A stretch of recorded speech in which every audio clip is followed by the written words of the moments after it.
Selamat malam, salam sejahtera bagi kita semua keluarga GPD Atsiadai Magelang. Dan tidak lupa saya mengucapkan selamat Paskah bagi kita semua. Sebelum kita beristirahat pada saat malam hari ini, kita akan kembali diperlengkapi oleh renungan kebenaran firman Tuhan. Judul renungan kebenaran firman Tuhan pada saat malam hari ini ialah Mahal. Kita buka sama-sama Alkitab kita yang terdapat di dalam 1 Petrus 1 ayatnya yang ke-18 sampai dengan ayatnya yang ke-19. 1 Petrus 1 ayatnya yang ke-18 sampai dengan ayatnya yang ke-19. Saya akan bacakan renungan kebenaran firman Tuhan. Sebab kamu tahu bahwa kamu telah ditebus dari cara hidupmu yang sia-sia, yang kamu warisi dari nenek moyangmu, itu bukan dengan barang yang fana, bukan pula dengan perak atau emas, melainkan dengan darah yang mahal, yaitu darah Kristus yang sama seperti darah anak domba yang tak bernoda dan tak bercacat. Puji nama Tuhan. Bapak Ibu Saudara yang diberkati oleh Tuhan. Dari ayat ini kita dapat melihat betapa berharganya manusia di mata Allah dan betapa bernilainya manusia di mata Allah. Di sini dijelaskan bahwa kita manusia ditebus dari cara hidup kita yang sia-sia, dari cara hidup kita yang lama dengan darah yang mahal, bukan dengan perak, bukan dengan emas, tetapi oleh darah Kristus, yaitu seperti darah anak domba yang tidak bernoda dan tidak bercacat.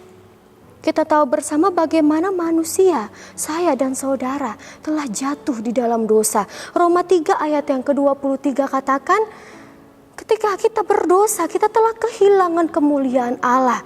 Dan kita tahu bahwa upah dosa itu ialah maut. Tetapi ada satu rencana yang besar yang Allah sediakan bagi kita umat manusia, yaitu rencana penyelamatan. Oleh karena kasih karunia Tuhan, kita dibenarkan dengan cuma-cuma. Melalui apa? Melalui pengorbanan Yesus Kristus yang luar biasa di kayu salib. Kalau kita melihat di dalam 1 Korintus 1 ayat yang ke-18, bagaimana bagi orang dunia salib dianggap sebagai lambang hinaan, dianggap sebagai kutuk yang dihindari oleh banyak orang. Dan hanya orang bodoh yang mau menanggungnya. Tetapi kita melihat melalui salib, Yesus mengerjakan dengan sempurna dan dia menyelesaikannya sebagai bukti kasih-Nya yang besar bagi saya dan saudara. Kita percaya bahwa pemberitaan salib ini bukanlah suatu kebodohan. Tetapi bagi kita orang-orang yang percaya kepada Tuhan, kita percaya bahwa pemberitaan salib ini ialah kekuatan Allah. Sebab sangat tidak mungkin jika orang berdosa bisa masuk ke surga tanpa melalui salib.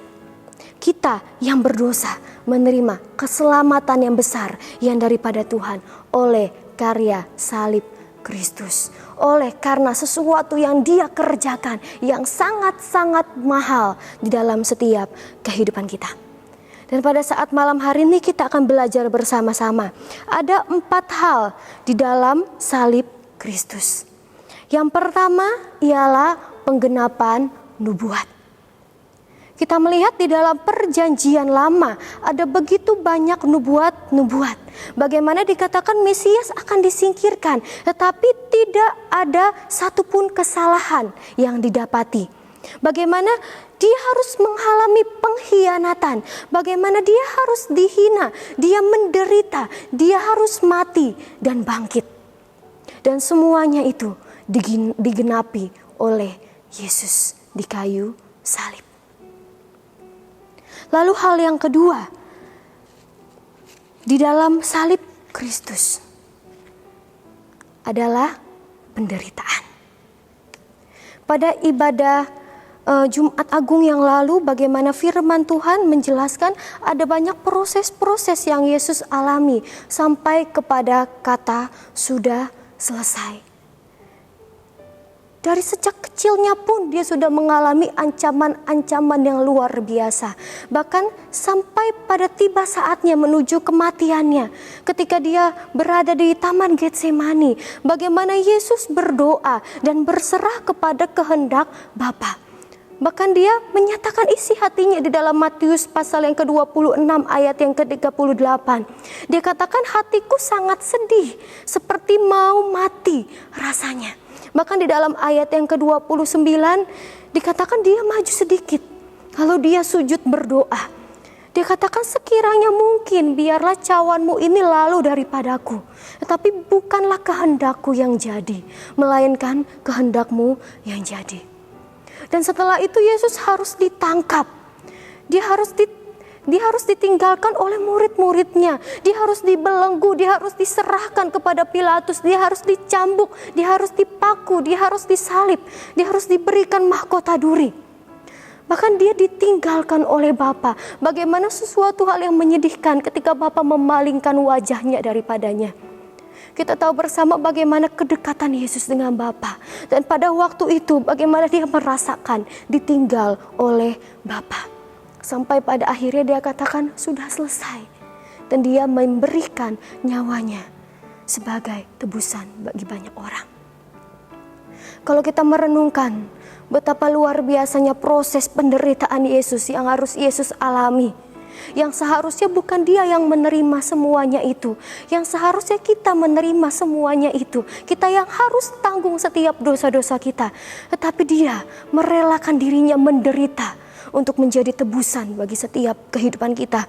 Bahkan dikatakan dalam 1 Petrus 2 ayat yang ke-24, 1 Petrus 2 ayat yang ke-24 dikatakan, ia sendiri telah memikul dosa kita di dalam tubuhnya di kayu salib supaya kita yang telah mati terhadap dosa hidup untuk kebenaran. Oleh bilur-bilurnya kamu telah sembuh.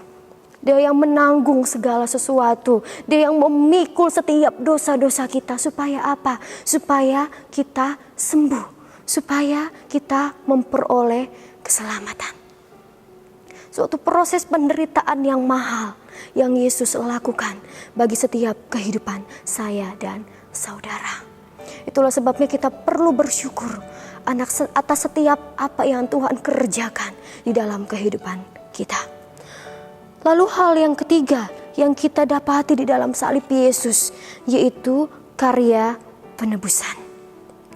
Kematian Kristus adalah suatu hal yang sangat penting di dalam kehidupan kekristenan. Karena dengan kematian Kristus terjadi suatu peristiwa penebusan. Bapak Ibu, salib dipakai Allah untuk memperlihatkan kasih-Nya yang besar kepada setiap kehidupan manusia.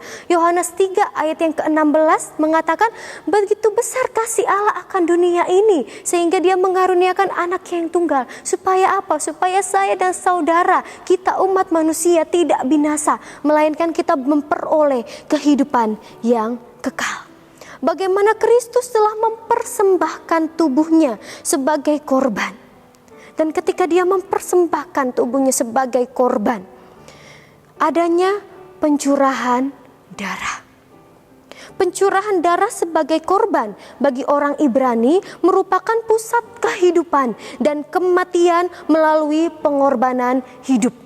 Dan Yesus lakukan, dia mengorbankan hidupnya untuk melakukan kehendak Bapa dan untuk menyelamatkan umat manusia. Itulah sebabnya kita harus bersyukur karya penebusan salib Kristus yang mahal yang Tuhan lakukan di dalam setiap kehidupan kita umat manusia. Lalu hal yang keempat di dalam salib Kristus, kita memperoleh kehidupan yang baru. 2 Korintus 5 ayat yang ke-17. Bagaimana dikatakan kita mengalami perubahan status. Bagaimana dari kehidupan yang lama kita Tuhan jadikan ciptaan yang baru. Di dalam Efesus 5 ayat yang ke-8.